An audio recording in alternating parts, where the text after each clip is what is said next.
Hey guys, we feeling good today? Yeah. Sweet. So over the next 30 minutes or so, I'm going to talk to you about how a few simple words can boost them profits.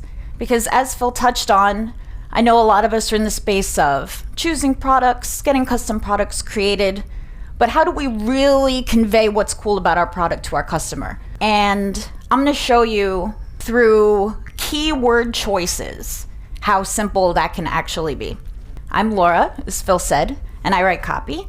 And before I go any further, let me just survey you guys real quick. Who here writes their own sales copy for their product descriptions, the homepage for their store, Facebook ads, stuff like that? Who likes doing it? Who outsources that? Who has copywriters or a team of writers, stuff like that? Last question. Who here thinks they know good copy when they see it? Okay, some. And some are not so sure.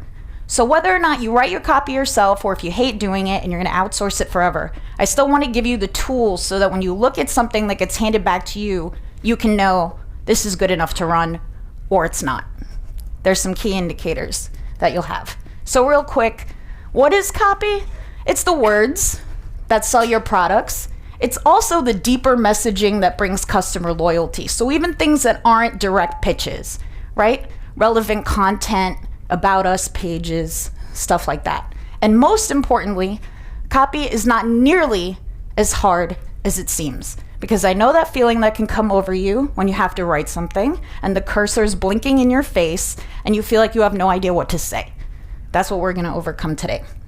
So your e-com store might be missing out on some copy elements that could boost your conversion rates, but that's an easy fix because you just need a few keywords in key places. And that's what we're going to talk about at the most simple level, so it could be relevant for everybody, for each tier of your e-com store. So that means the words we pull people in with, for most of us it's Facebook ads, right?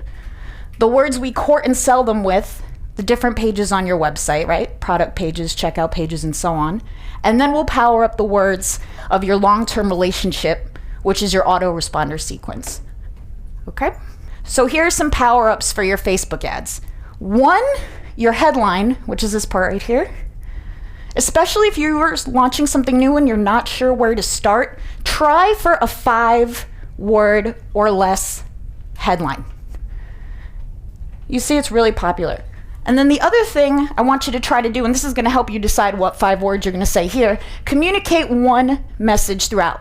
Look at these examples. Code Node.js with the help of a mentor. The best way to do it is with the mentor. Become the developer. One message. Not different things here, here, and here. One thing throughout.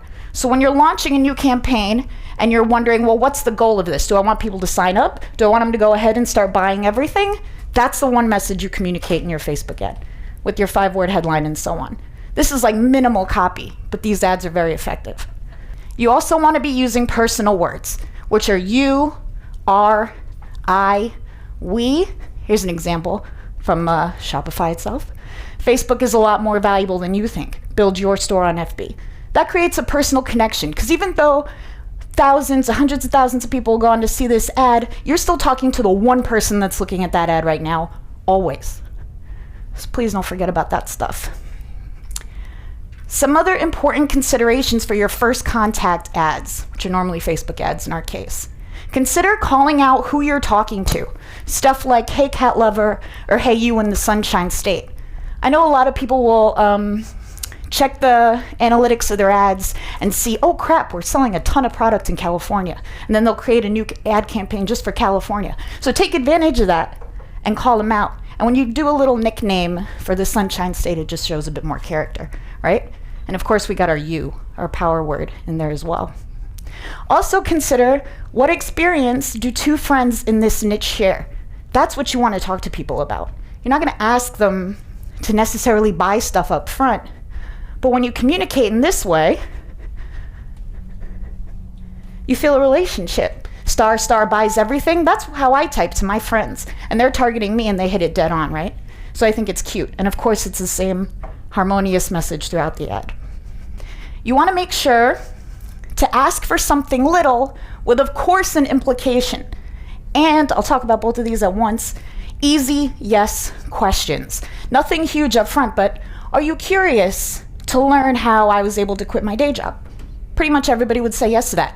Easy, micro commitments, getting people up the yes ladder, in the habit of saying yes to you, in the habit of wanting to absorb more and more from you, just to lead to that easy knife through warm butter ultimate close when you finally ask for the sale. They've been saying yes the whole time. Now we'll go through some of the ways to power up your product pages. And if you have questions about the Facebook ad stuff, definitely write them down. And if you're thinking about this stuff with regards to your own Facebook ads, definitely keep that in the back of your mind, because we can workshop some of your ads at the end if we have time. But to get into your product pages, a lot of people have talked about this with regards to branding and storytelling. It's of course way more. There's way more to it than talking about the product itself. Sure, the specifics of where it was made, what it's made of, things like that, that's all important. But to take it to the next level, you got to think about things beyond the product. It's not about the product itself. It's about why this niche exists, which really means the feelings they're in. So why does the hiking niche exist? Because when you summit the top of a mountain and you look over the view, it's incredible. And you get exhilarated, right? It's a rush. The challenge of going from a 2-mile hike and now doing a 4-1, that sense of accomplishment. These are deeper feelings than just being about hiking itself. It's so much more, right?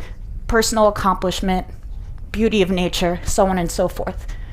The dog niche, like, dogs are our cute and furry friends, sure, but how about the way they make us feel at the end of a crappy day and they cuddle up in our lap?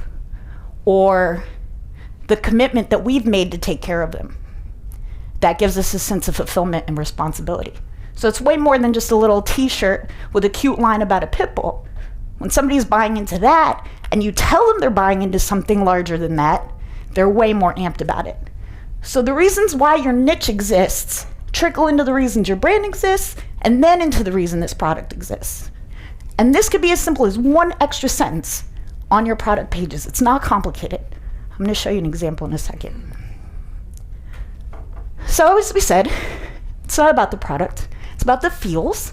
And we talked a little bit about the emotional ones, but I don't want you to forget the physical feelings around your product either. We're selling physical products, most of us. So there's a huge opportunity to talk about the tactility, how it's going to feel in your hand. How's the shirt going to feel on your body? For example, here's a product page from saleswag.com, which is a really popular Shopify store. Here's a bracelet that, first of all, they're selling for $43. And they'll say, the Regatta Coastal Bracelet embraces a clean and simple yet athletic design for the passionate sailor. This modern design is ready for any regatta, handcrafted in Canada, so on and so forth. So they make it so much more than just being about a little bracelet, but I think they could go even further. And if they added one sentence, you're on the boat, the ocean mist hits your face, the sun shining on you, and you look down at your bracelet. Now you're triggering parts of the brain that aren't even logical or conscious or really thinking. Neurons are being activated. People already feel like they're wearing the bracelet. So it's hugely effective. This was a hoodie I sold over the winter. Really simple. Designed it in Photoshop. Sold like crazy. Here was the copy I wrote for it. You're colder in an ugly sweatshirt. Now you're warm in something cute. Physical sensation, transformation, before and after. And you could convey it in one sentence. Now it's not just a little Photoshop-made design of a snowflake and a bunny. Now it's so much more. Another thing to include on your product pages is to remember the future is perfect. Use the future tense. That's to say, you will to your customer. Always assume they're going to go on to take the action that you're about to tell them to take. So just for a few examples. Your dog will love his warm, cozy blanket, and seeing him snuggled up will make your day. Is that about the blanket anymore? No, there's so much more. You're going to feel great. Your dog is going to feel great. We got our sensory feeling, physical feeling words in there, right? Warm and cozy, you will see him. And so now you know that if a copywriter hands you back a sentence like that, it's good. You won't help but feel your heart swell with pride when you get complimented on this pendant. Way more is at stake here than just the pendant, right? People are going to compliment you. You're going to feel good. You'll wake up feeling calm, energized, and ready for the day, even if waking up has been difficult for you before. We don't even know what this is, and it doesn't matter. Because if you have this problem of waking up energized, you probably want that problem solved. Physical sensations. So those are just a few quick ways. Of course, our yous are all throughout. You will, you will, you will. Just making sure to use that future tense could really help your product pages.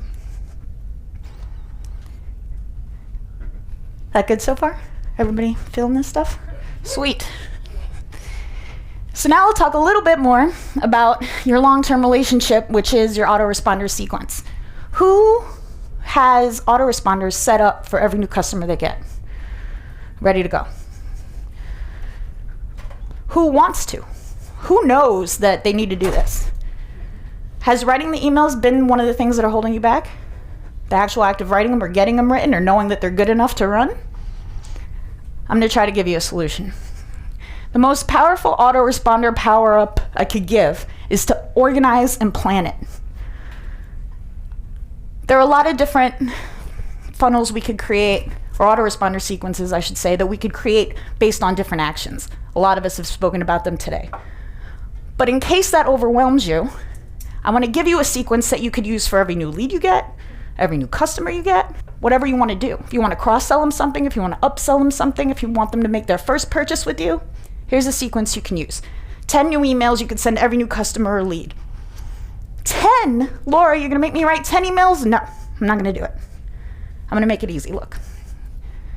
3 reason why based emails, and I'm going to describe what each of these mean. 3 niche content emails, 4 promotional emails. Your reason why emails are about you, your brand, store updates, pre-arrival emails like Ezra talked about earlier. Great. And of course, you can be linking to relevant products throughout all of these. There's no reason not to be promoting at the same time. But the focus of the email is to share information with the person on the other end of the line about you, the reason why you exist, the feelings that your brand is all about. Pre-arrival emails are great. If you've got a 2-week lead time before a customer receives a product, you can email them telling them it's being made, it's being handmade right now, overseas. You know, don't fabricate anything, but if that's what's happening, let them know. And they're going to be way more excited to open the product, review the product, and so on. And of course, just by sending these emails, people are going to be going back to visit your site. Include a link to your store in the signature of every single email you send, whether it's promotional or not. Your niche content emails, they could be user-generated content. Send out an email blast. Tell us the story of when you adopted your dog. Tell us the funniest story that your dog did, the craziest thing your dog ever did. We're curating these for our site. We love featuring your guys' stories. Please tell us. Then you could send them out in email blasts. And of course, any story you tell, you can link to a relevant product. And if you don't want to ask your list for stories, or if you're not quite sure where to get some good niche content stories that are a bit more unique and personal, if you search YouTube for your niche plus the word story time, you're going to find a mountain of stories. You could ask them to feature them. You could have a content writer write up their own story based on that, however you want to do it. But that's 3 more pieces of emails you get that could be sent to every single new lead or customer. And then, of course, your promotional emails are pretty simple and straightforward. Store-wide discount, new product introduction, and any product that you promote to your email list or any discount you have, of course, that links back to your values and the reason why. So we're celebrating pit bulls this month. This pit bull did the funniest thing. Isn't that why we love him so much? How about this shirt? Way more than just buy the shirt, right? And even if you cut that number of emails in half, though I really want you to do 10, even if you're like, Laura, I can only write 5 emails or my computer will explode. If you did 1 niche content, 1 reason why, and 2 promos, you still have automatic emails going out to everybody who interfaces with you in one way or another, and that leads to extra sales. You're already paying Aweber or GetResponse or whatever you're using anyway. So please be emailing them. That's why the most important thing is implementing all of this stuff. As I know, you all know, right? Right, Laura? Right. Thank you. Thank you. So now before I get into any questions or any ads you'd like us to workshop together, I did have a quick images power up. I took out the vowels to keep you guys focused. For your Facebook ads and your ad creatives. Just a few reminders that I want you all to bear in mind for the pictures of your ads, because I think a lot are lacking and there's a lot of opportunity there. Of course, I'm going to tell you to take your own product photos, ask your suppliers for samples and whatnot. And then when you're taking your own product photos, think, what else can I add to create a scene and tell a story? That's stuff like creating a collage, a flat lay, showing the product in action. If you Google your product or a similar product plus the word flat lay in Google Images, you'll find a lot of nice inspiration. So I'm talking about maybe your necklace, if it's in the dog niche, alongside could be a dog toy, a little bouquet of flowers, right? A whole scene, not just the one single product. What's a flat lay? Sorry. It's a spread of different related products together and the photos taken above them. They're really popular on Instagram. They really attract the eye. Yeah, definitely look up examples. Showing the product in action does kind of the same thing as our future tense stuff. It triggers that part of the brain going underneath sort of the screening, logical part of the brain that's trying to figure stuff out, and then people immediately see themselves using the product in whatever way you're picturing it being used. Of course, use as many different angles as possible. Just give a sense of some dynamism, the way the product moves. You want to convey all that as much as possible. And of course, your lighting equipment and all that stuff pales in comparison to creating an image, a scene, creating a scene with your images. I will have all of these slides for you in about 24 hours or so. And I will take questions now, if you have any. When you're talking about the 10 emails, is that per week, 10 emails? I would schedule the way you send them out based on what you want to condition your audience to. Okay. You can email them once per day for 10 days. You can have it be 2 to 3 emails per week so the sequence lasts you longer, time-wise. But just bear in mind that whatever that initial burst of emails new people are going to be getting from you, you could use that to your advantage because that's what they could get used to, you know? So you can get away with emailing your list every single day if that's what they're used to. Nobody's going to complain about it. And so it's kind of easier to go in that direction and start emailing them less than not emailing them a lot, and then now all of a sudden you're blasting them with emails. Right. People might not take as kindly to that. So no matter what you do, I would maybe start with a bit more frequency and scale back from there. But there's no strict rule on how frequently you have to email them. Okay, thank you. Next question. Do you recommend HTML emails with beautiful images or more of the simple text message emails, which we commonly see from internet marketers? That's a great question. I've done a lot of testing on that for a couple of my clients and their different e-com stores, and the answer, I hate to say, is that it really depends. Deliverability tends to be a bit better in plain text, but if consumers in your niche are really used to seeing those beautiful laid out emails, they may better serve you.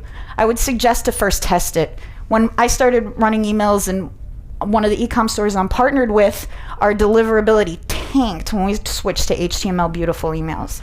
So it really wasn't worth it for us, but I would not tell you to just avoid it for that reason, in my anecdotal experience. Next question. Yeah. Just wanted to get your thoughts on salesy type of words in ads, especially Facebook ads, like buy now, clearance, blowout, because I keep hearing that Facebook's not a purchasing platform. People aren't on there to buy stuff, so make it viral, make it social. But like I for a fact know, 2 guys, for example, in Canada that are like top 3, top 5 Facebook advertisers that constantly use that type of copy and it works. So I just want to get your feedback or thoughts on that. Yeah, I mean, I don't think that there's anything to not do. I think people do buy right off of Facebook all the time. It might not be the general rule, but we sell people directly off Facebook always. I'm sure a lot of us in this room do, right? So that's also a matter of testing. But it is important that if you do want them to buy right from that ad, that's the one message you communicate through that ad. And then you create different ads for the other things you might want them to go on to do, for your more viral campaigns and things like that, things where you're relying on a lot of shares and a lot of engagement. And then you've got your other ones that are pure pitch. I don't think you need to limit yourself to one or the other. Another one? No? Yes? Going once, going twice. Hey, question. Do you have any recommendations for, the welcome email? Like what type of copy should you do in that email? Absolutely. Your welcome email has to include that deeper brand messaging, right? The reason why you guys exist, the reason why the niche exists, and the feelings therein. That could be as short and as brief as 2 to 3 sentences long, right? Hey, thank you so much for subscribing to our list or for purchasing a product, whatever gets them that welcome email. We're here because we're passionate about our cats. We must admit we're a little bit too crazy about cats. That's why we're here. And we hope you guys feel the same way. And in the interest of that, we're going to be bringing you the best cat apparel for loving cat moms everywhere. Your welcome email is also a great opportunity for you to set expectations. Because if you want to email your list a promo every single day for the next 30 days, you can do that as long as you set the expectation. So it's right in that welcome email, you can say, we're going to be sending you we're going to be featuring our best products, over the next 7 days to you. We're going to show you each one for the next 7 days. And nobody minds because you let them know you were going to do that right off the bat.